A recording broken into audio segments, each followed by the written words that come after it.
right, so I've been absent from YouTube for about a month, month and a half, something like that. But, you know, as the title of this video implies or says, I decided to purchase a 1979 Camaro hobby stock for dirt track racing. I was having so much fun on iRacing.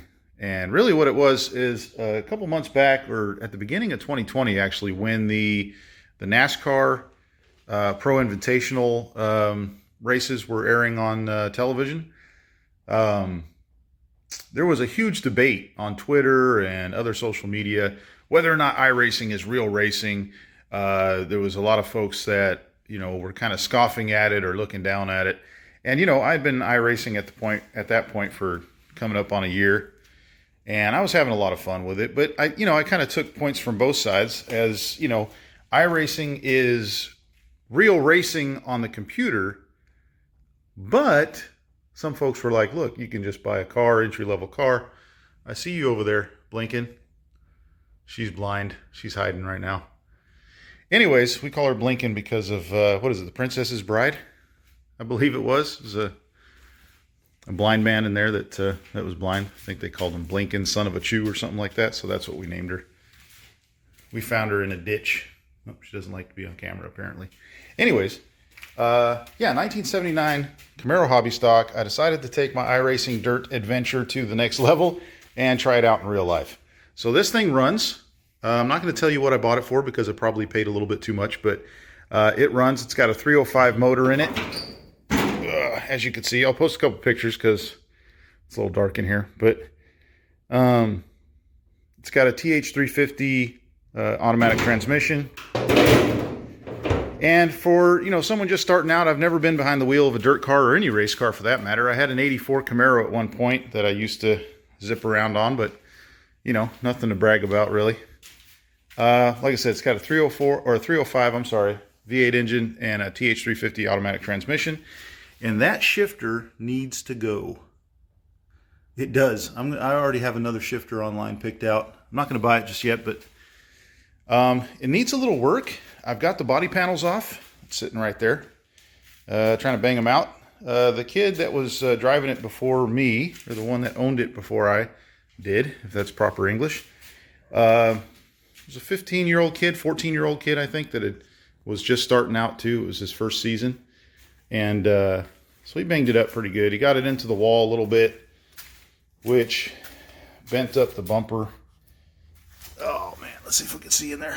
Bent the very front part of the clip,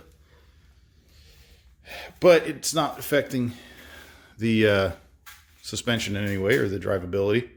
Anyways, I want to do some work with it, especially on the cage here. It doesn't have a roof bar, doesn't have a window bar. I want to put a bar down the corner here, a diagonal bar from the back to the right front, going through the firewall, just to tie it up a little bit. But and the trunk as well.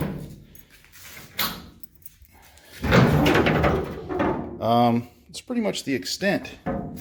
So I'd like to get a couple down bars welded in for the rear support bars going down to the frame rail, and a fuel cell, what do they call it, fuel cell protection bar, like a rear bumper thing that welds to the rear support bars and comes out to the bumper and kind of protects the back a little bit. And I want to get that added on. That's what I'm saying. I hope I didn't pay too much for it, because I do have some things that I want to do with it, but I'm not going to say what I spent on it.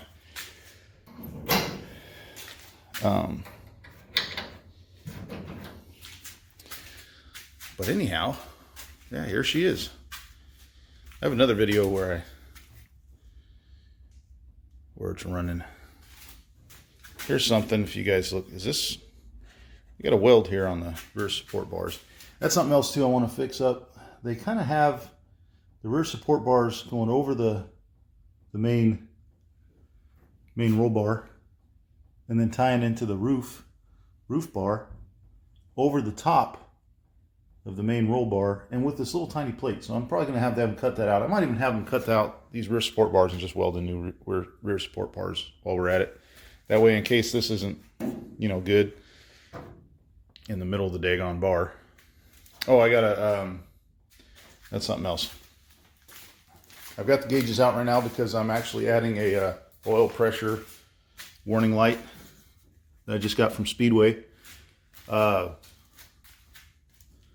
need to locate the transmission cooler to the trunk, apparently. And then the fuel line is supposed to be housed in steel. I think this is aluminum flexible conduit. So I'm going to be pulling that out. I'm going to be putting probably a 3/4 inch conduit, not the flexible type. What do they call it? EMT, I think. You got to get a bender for it and all that. I'll be putting that through the cab here. With the gauges, I'm not only going to add a warning light, I'm going to cut out, I've got some 22 gauge sheet metal here that I've had for a while. I'm going to make my own gauge panel with a hole for the light, and then kind of cover up. Let's see if we can see this here. Just put it there, cover up that hole, make it look a little better, but also a better spot for my gauges, theoretically. Anyways, there she is. I just wanted to show her off. Video's kind of jumping a little bit. Look at that. It's got its own little flag carrier. I don't know what I'm going to paint it yet. I've been playing with different ideas. I got a guy that lives a couple houses down from me who's part of a modified dirt crew. Who's telling me, just run it the way it is, just get out there. I'm like, man, I don't know. I need some more, just to feel confident. My first time, I need a little bit more. I need a new seat. Definitely, that's a 15-inch seat. Definitely don't fit 15-inch seat. Plus, I'd like to put a full containment seat in there. What else?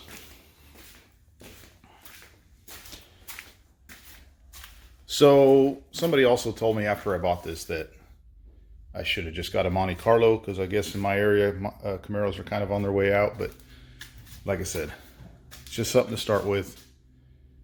Something to get out there and try it out. I don't even know if I'm going to like, you know, if I'm going to enjoy it or not. I think I will. But we'll find out. I figure it's something I could try. Anyhow, that's it. This is not going to be a racing channel as far as, you know, I know the basics of auto mechanics. Basics. So, you know, I'll be learning as I go. I took the nose piece off. They had the nose piece, which is all messed up. They had it attached to the hood, which I didn't really like. I'm probably going to have somebody make a support bar that'll get welded to the front to hold the nose piece separately, because it was really awkward taking the hood off with that nose piece hanging off of it. And then that's something else. I'm probably going to have welded little bars that come out. I've seen on cars on the internet. Bars that come out with some square tubing that'll help hold the doors on the top, kind of support them. But yeah, there it is. I'm very excited. Very excited. All right, just to expand on a couple things that I was talking about in the video.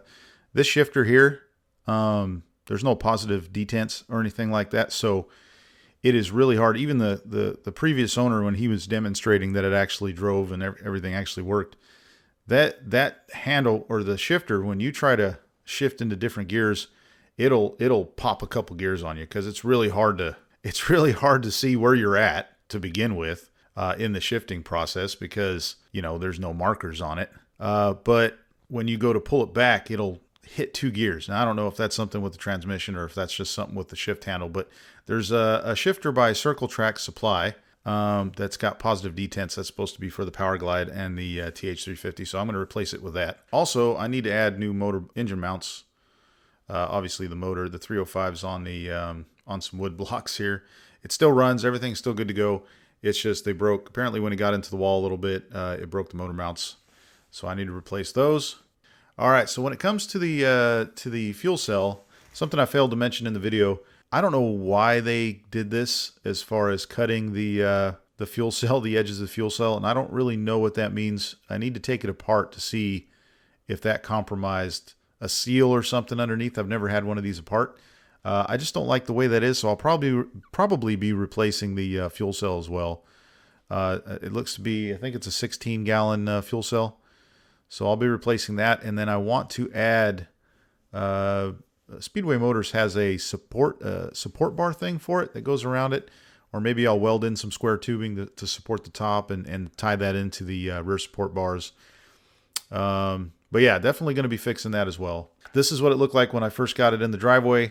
Like I said, I'm very excited about doing this. I don't know how it's going to turn out. It could be one of two things. I could either really love it and just want to keep coming back to the track and spending money, which the wife will really enjoy, I guarantee. Or I'm going to get into the wall like the kid did before me and decide, you know what, this is not for me. So we'll have to see. We'll have to see how it goes. But I figured this is something that I wanted to try out. It's been bugging me for now for a couple years, for at least a year and a half. They planted that seed in my head. iRacing did. That's what one of the great things about iRacing. Not only does it give you the opportunity to race a lot of the cars you would never have an opportunity to race, and I would say a fairly realistic sim. Obviously, there's going to be differences because it's on a computer and they don't have everything 100% right, but it gives you, it's one of the only places, if you can't afford to race, or if you just don't have the wherewithal for whatever reason, or you just don't have a place to put the car, or whatever reason you have, iRacing gives you that opportunity. But it planted that seed in my head to actually get out there and try it, and that's what I'm going to do. And if I like it, great. I'll keep going. Maybe I'll get a Monte Carlo or get into something else, or keep this one and keep running it as long as I can. Or I'll sell it and just have the box checked off and, saying that, hey, I tried it out. I'll post updates on the hobby stock as it goes. It's going to be kind of a slow process. I promised the wife that I will only fix things or add things to it when we have the money to do so, that it isn't going to wreck our finances or become the number one thing we spend money on. So we'll see how that goes. But anyhow, have a great day, and I'll see you in the next one. Bye.